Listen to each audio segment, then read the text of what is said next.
भावरी देवी case में SIT जांच में रोज चौंकाने वाले खुलासे हो रहे हैं। शुरुआती जांच में पुलिस द्वारा जब ये बात रखी गई थी 5 दिन में आरोपी गिरफ्तार होगा, तो कहीं ना कोई सबूत उनको मिला होगा जिसके दम पर उन्होंने ये बात कही। लेकिन अब करीब 1 महीना बीतने को आया है इस मामले में, लेकिन अभी तक कोई भी गिरफ्तारी नहीं हुई। कोई भी ऐसा नाम इस केस से नहीं जुड़ा जिसमें यह कहा जा सके कि ये चेहरा शक के दायरे में है। परिवार में अगर हम बात करें तो भावरी देवी के पिता, पति और बेटी तीनों ने अलग अलग तरीके से बातें रखी। कोई आपसी रंजिश की बातें रखा, तो कोई अलग तरीके की बातें रखा, कोई कातिलों को लेकर खुलकर बोलने से बचता नजर आया। सवाल यही है कि आखिर कौन है कातिल? क्या कोई बड़ा चेहरा है? क्या इस मामले में अपने आप को बचा रहा है?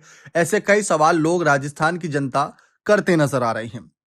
लेकिन इस बीच एक चर्चा ये भी थी कि भावरी देवी के हाथ कुछ ऐसे सबूत लग गए थे बड़े चेहरों के, जो अगर खुलासे होते तो राजस्थान की सियासत में हड़कंप मच जाता।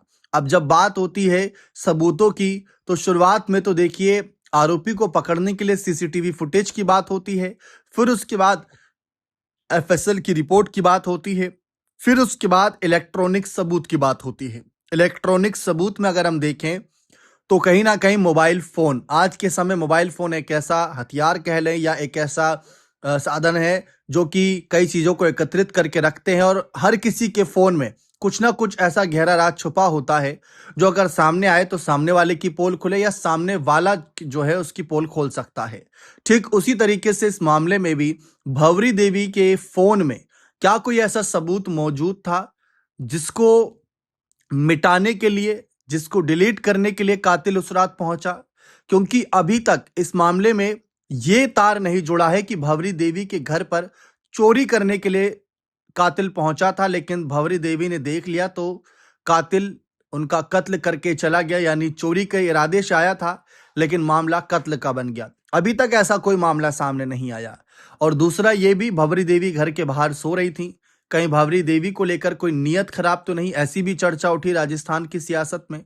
लेकिन इस बारे में अभी तक कोई जानकारी नहीं। सबकी नजर तो पोस्टमार्टम रिपोर्ट पर भी थी, लेकिन पोस्टमार्टम रिपोर्ट की बात करें या एसआईटी की शुरुआती जांच रिपोर्ट की बात करें, अभी दोनों ही सार्वजनिक नहीं की गई।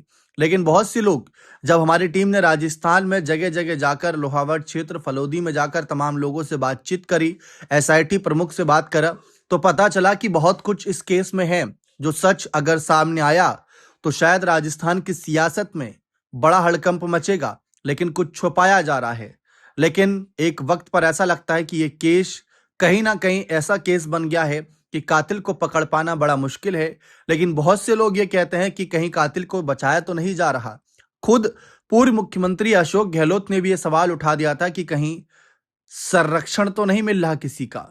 अब देखिए, ये हमारे द्वारा नहीं कही गई बातें हैं, ये राजस्थान की सियासत में लोगों के द्वारा हो रही बातें हैं, और सवाल उठ रहे हैं जांच पर भी। कृष्णा राम जो लगातार धरने पर बैठे हैं, पूर्व विधायक, वो भी इस मामले पर पुलिस की कार्रवाई को लेकर तमाम सवाल खड़े किए। लेकिन सबूत के मामले में लोग यही चर्चा कर रहे हैं कि भावरी देवी के हाथ कुछ ना कुछ तो लग गया था, जिसकी वजह से कातिल उस रात ये अपना मकसद को अंजाम देने के लिए पहुंचा।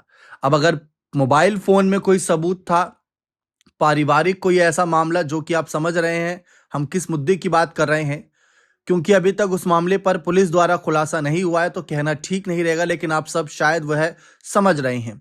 लेकिन अगर ऐसा कुछ है तो एसआईटी की टीम को मोबाइल फोन भी मिला होगा, उसमें तमाम मौजूद डाटा भी मिला होगा, तो अभी तक उनके द्वारा भी कोई बड़ा खुलासा नहीं किया गया है। अब आप ही बताइए, क्या है इस मामले की सच्चाई?